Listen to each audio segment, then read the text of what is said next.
You found it. Your home for the best content on your favorite team, the Fighting Tigers of LSU. Do us a favor, subscribe to the channel, leave your comments below, and be sure to smash that like button.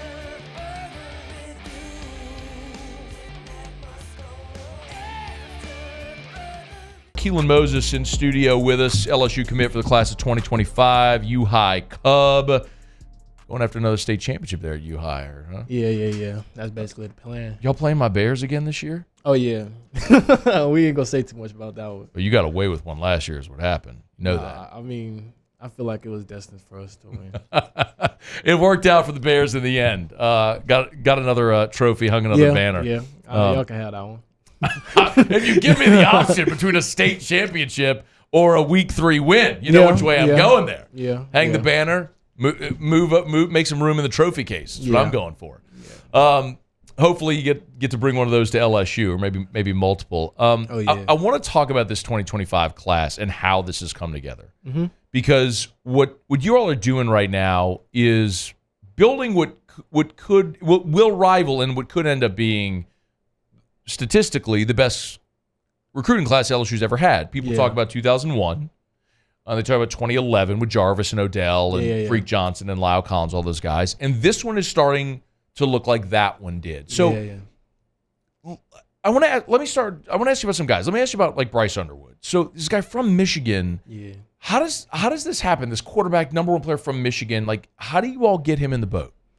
Well, honestly, it's just the communications thing. I mean, you see how well I talk, and a lot of people who have talked to me in the recruiting process, and it's just the thing with just communication and just staying close. Those type of connections you build with being here. And I'm not gonna lie, he came down a lot of times, and the times I seen him, he looked like he wasn't having a great time. And when you have guys like Joe Sloan, Frank Wilson, Jordan Arsman under your belt, I mean, like I said, you can't possibly compete with that. I mean, Frank Wilson, all those guys, I mean, he will get you to commit anywhere. He will get you to do anything with just a couple words. Like, I mean, what is it about Frank? He's special. I mean, y'all think I'm a great recruiter. You should talk to him, be in a room with him for like 30 minutes. I mean, he's a very intellectual type of guy, and he's very intelligent, and he's been through a lot. And for him being from New Orleans is another thing, like, he has that dog in him for sure. I'll tell you about that. I mean, he has a lot of heart too. He has a lot of passion for what he does, and he shows that. Like I said, there's nothing better than it. I mean, we have the coaches, we have the players, we have the recruiting coordinators. I mean, whatever you want. I mean, and then who wouldn't want to come play for LSU? So, I mean, that's just how we got him. I mean, the number 1 player in the country. What about DeCorian Moore? DeCorian Moore, Cortez Hankton. I mean, you seen what he did with Malik Neighbors and Brian Thomas. I mean, who doesn't want to be a part of that? I mean, we're technically WRU. That's what they call it, wide receiving university. Yeah. I mean, you got guys like Odell Beckham Jr., Jarvis Landry, Jamar Chase, Jay Jettis.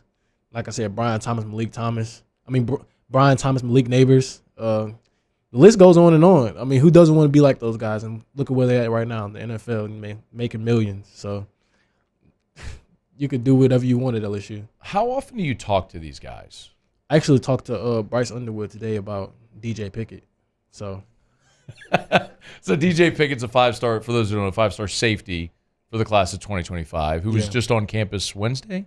Yesterday, Wednesday. Yes, he was on campus Wednesday. Yeah, so I saw the picture of you with him. So you went over for his visit? Yeah, I got called up, and, my school is like less than a mile away from the facility. So, I mean, with that, it's an advantage for LSU, which some people might take personal, but, I mean, I just go to school there, so there's not much I could do. You're on campus. Basically, I could go there, when they have guys like that, I could, advocate for them and, do my thing and get them when I can. What was that like with DJ? What was that visit like for him? I wasn't there for long, but, I said what I had to say, and he said he really liked it. He really did. He really enjoyed the fact that Corey was back, and when he was at Florida, he had a really good time with Corey Raymond. I was up there one time while he was there, and that's when Corey Raymond was up there, and he was having a blast with the coach. So I mean, Corey and him have a really good connection, and now that he's here, we definitely have a plan to come grab him out of everybody's hands. You know, I asked this to Devin Harper when he was here last hour, and I'll ask you, because one of the things that fans talk about, so like this is a big forum, right? So a lot of fans will message and interact, and they'll say, well, how do you, with so much time between now and December, like how do you keep this class together? And one of the things that I always find interesting, I referenced 2011 with Jarvis and Odell and all those guys. So they called themselves the fam, and their whole thing was like, no, we're all going to do this together. It was like they were all unified in that one goal of all going to play together. Is there like that sense among this group, or how, like, what do you say to the people that go, man, how can you keep all that talent together before I'm not December? sure if y'all saw the post I made a couple hours ago. I said it's not just a team I'm building here, it's a brotherhood, so why not come be a part of something special? And being that it's a brotherhood, I mean, you have to communicate with these guys and talk to them and make sure they feel some type of way about being here. There's one thing about committing here, but really seeing yourself here on that field with that tiger in the middle of the field, I mean, there's only so much you could think about. So you just got to imagine that and, feel that feeling for, at least the next December. So when you commit here, know that you're a part of a family. We're going to be here for you. And you have the fan base, which will also be here for you. So that's another thing. These coaches are just not coaches. They're your family. Like, talking to Coach Frank for I don't know how long. I've been knowing him since I was 8 or 9 or 10. Like, he's basically family to me. And, Corey Raymond's my cousin. So, that's family as well. And getting to know guys like Bobby Barham, Sherman Wilson, like I said, Jordan Arsman, those long-time connections have just been more of like a family connection. They're kind of my guys now. So as the more times you come over here, the more connection you build. So at that time, like I said, it's a brotherhood. So it's not just, these guys are committing for the trend. It's not a trend. It's a brotherhood. This is the thing. We're gonna play with each other. Like, that's the thing. That's our thing. We're gonna sit and play with each other. So. Keylan Moses is our studio and guest with us here. When Dylan was at Alabama, obviously you cheered for your brother. Like, is it weird having like cheered for Alabama and now being committed to LSU? No, not at all, actually. Through my recruiting process, I knew I wasn't gonna go to Alabama. Being there in the summers with my older brother while he was going to workouts, first off, there's nothing to do out there in Tuscaloosa. It's absolutely boring. Like, I promise you that. So whoever wants to go to Alabama, do not go to Tuscaloosa unless it's for a game. But, Birmingham is nice. But Birmingham is nice. Birmingham is all right. Birmingham is nice. Tuscaloosa, right. There is nothing to do out there. But it's just, they're not like LSU. It's more of a business there. And the things that occurred there with my older brother, it's not what you would do to a young man of his caliber. They from my knowledge, they played him while he was hurt. And Dylan's mindset, he has a lot of people to provide for, so he's not gonna sit out knowing he has an injury. Dylan was I'm not gonna lie, he was that guy. I've seen him play multiple times. He's my older brother, so I'm gonna speak highly for him, but he was a different breed for sure. When I was younger, seeing him wake up, in pain sometimes, there's been times he didn't even want to play football because of how hard it was. It's really hard being the number 1 player in the nation from your 8th grade year to possibly your 11th grade year. Watching him work that hard and, really drop to basically nothing is really hard. You got to feel for somebody. And I'm not going to sit here and blame anybody. It's a business. When you walk in through those doors, let's at LSU or Alabama, these SEC schools, these coaches drop like flies every day. You could get fired or you could get let go. So, another thing is you don't want to get connected to a coach. So, like I said, it's a business. And once you're hurt, you're next man up. You just drop or you're not cared for, like a little leaf on the ground. So, because if a coach gets fired or isn't at the school anymore, you're still at the school. Yeah, the transfer portal wasn't a thing back then. Right. So, either you were here or you weren't. So Right. That's another thing. But I knew one thing: I wasn't going to Alabama. That's one thing I didn't want to do. I wanted my own path, and I didn't want anybody to say, "Oh, his brother went to Alabama. He has a high chance of going to Alabama." No, that wasn't the case. Now I'm not gonna sit here and act like I didn't like Coach Saban or Coach Pete Golden. Like, I love those guys. Those guys were really good to me in the times I was there my freshman year. But after my freshman year visit, I've never been back. Yeah. I mean, not for any reason. They didn't have my interest. I wasn't interested in going there, So everybody carves their own path, man. Yeah. And it's nothing towards them. It's just I wanted my own path. I wanted my own name. I didn't want to be Dylan Moses' little brother. I wanted to be Keylan Moses. Like, that's probably what they all would have called me while I was there, if I'm being honest. But it's all about my own road and where I wanted to be, and it was close. It was a close run, but LSU ended up being where I wanted to stay. So you're a mature dude, man. Being 17 years old, it's impressive talking to you. I'm not going to take up too much more of your time, but I do want to talk some football. How big are you right now? 6'2" and 3/4, and I'm 215 pounds. Because I'm looking at your On3 profile. They have you at 6'1.5" at 215. I'm like, you're bigger than 6'1". Yeah, I mean, they be lying on that little thing they have. So. Well, I don't know when. I also don't know when they did and this. They also haven't updated. That was my freshman year. Okay, it says I'm 210 pounds on there probably. So it says 6'1.5", 215. So you're 215. You're 215 right now. 215 right now. My you're weight over 6'2" for sure. So.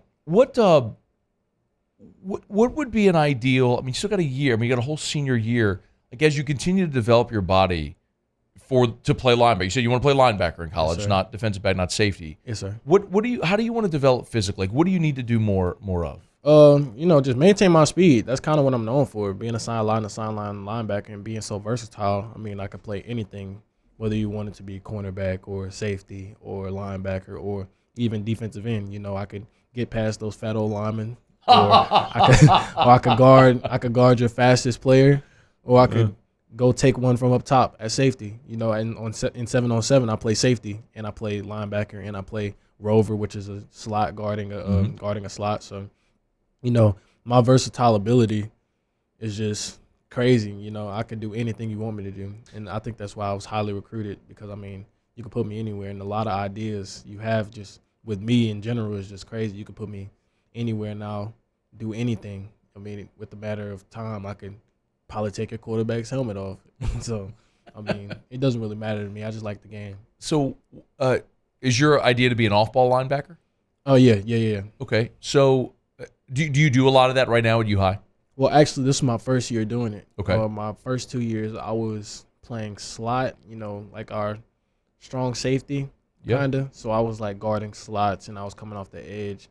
In my freshman year, I was playing defensive end. So this year, I was playing defensive end and linebacker. So whichever down it was, I was either coming off the edge or blowing you up in the middle. It's so interesting in high school because you may not be playing this is true on both sides of the ball. You may not be playing the position that you're going to project to, but you do what you have to do that's best on your high school team. Yeah. And so it's like, you see a lot of guys that are super athletic that their high school team says you're gonna play quarterback because I want the ball in your hand every play, but you're not gonna project to a quarterback at the next level. Yeah, no. So it's interesting to hear. So for you to learn, playing off ball. I know Coach Martin is awesome. I've known him a long time too. But what about Blake Baker coming back and coaching linebackers? Do you have any relationship there? So actually, I do. He was my first ever offer as an 8th grader. I was in 8th grade and I went to the LSU camp, and I went against guys like Trevor Etienne, Trey Holly, Ruben Owens. And, I held my own. Those guys were, 5 stars, of course. But, as an 8th grader and being as big as I was, I did what I could. And I did what I could. Like I said, I kind of showed out in a way. So after that, I did get an offer from LSU. And, afterwards, I didn't necessarily have a connection with him. I just went on the road, and that's kind of how things started for me. But, after he left, I also still didn't have a connection with him, but still, I mean, he was my first offer, and that means a lot to me. He was the first person to see anything in me.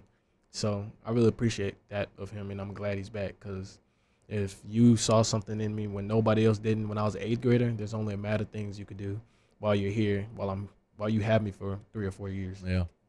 The time's coming, man. All right, so what's next for the 25 class? You said they're still working on 24. Yeah. What's going on? What's next, man? We're still aiming for Terry. Yeah. How's it going? So Terry Bussey, 5-star. I mean, they got everybody else from A&M to flip already. I mean, I'm not gonna spoil anything or say too much anything, but let's just say he had a really good time yesterday, and we showed up and showed out actually. So, Terry is my guy. I actually rode on a golf cart with him after we bust A&M up that last game of the season. I was like, "How you like that? You coming or not?" And he just kind of laughed. He just kind of laughed, and we just joked, and it wasn't really too much of nothing really said the rest of the ride. Yeah. But I talked to him a little bit, and I think, in my mind, he wants to be a Tiger. I'm not gonna say anything. I think, my predictions are just predictions, but I think he wants to be a Tiger. We'll find out soon enough. The February signing date is coming up on Wednesday, so he'll make a decision, put pen to paper. We got a little while before Keylan Moses makes it official. It'll be next December, but hopefully between now and then, you and I'll have a chance to do more of this and catch up. This was a pleasure, man. We talked to a lot of high school recruits over the years, done a lot of this, man. There's a very short list that you're on of guys that are mature at your age. So appreciate you. No, I appreciate you very much for taking the time and coming in today. This was great. We'll do it again, okay? Anytime. Thank you for giving me the opportunity. Oh, come every day if you want. Hang out. Hey, thanks so much for watching. Please leave your comments. I love to interact, and be sure to hit the red subscribe button below.